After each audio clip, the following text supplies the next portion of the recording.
Le domaine public est un fonds constitué des œuvres dont les droits d'auteur ont expiré.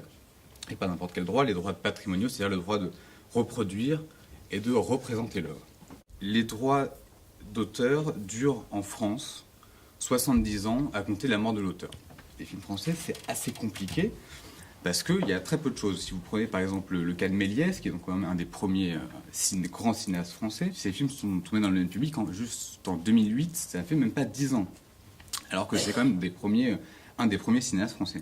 Les films Lumière, pour donner un exemple, les films Lumière sont toujours sous droit, par exemple. Ouais, les plus anciens films du cinéma français sont toujours sous droit, il y en a encore pour une dizaine d'années. Les Alice Comédies n'ont pas été produits par la société Disney qui a aujourd'hui les droits sur l'ensemble des films Disney depuis Oswald le Lapin, qui est donc la création Disney qui suit immédiatement Alice. Il n'était pas, enfin, le copyright, disons, Disney sur ces films n'a pas été renouvelé par Disney. Le pestacle de Far West.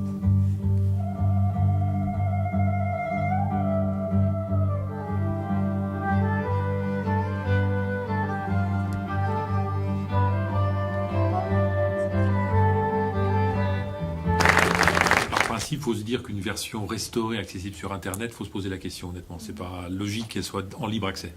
Vu les coûts de restauration, et ça nous on voit bien passer les devis, on en fait nous-mêmes, vu les coûts de restauration aujourd'hui pour avoir des fichiers de belle qualité avec les numérisations en 2K, etc., qui soient en libre accès sur Internet, il y a un problème quelque part. Donc il faut toujours être prudent par rapport à ça.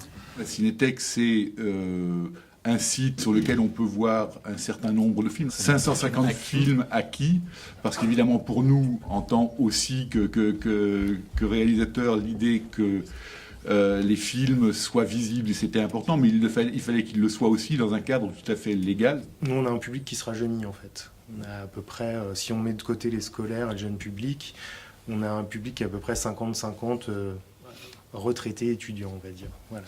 Et cette proportion d'étudiants, elle a augmenté au cours des ans, elle a augmenté à mesure de cette consommation en ligne. En tout cas, par les discussions qu'on a en salle, on le sent beaucoup.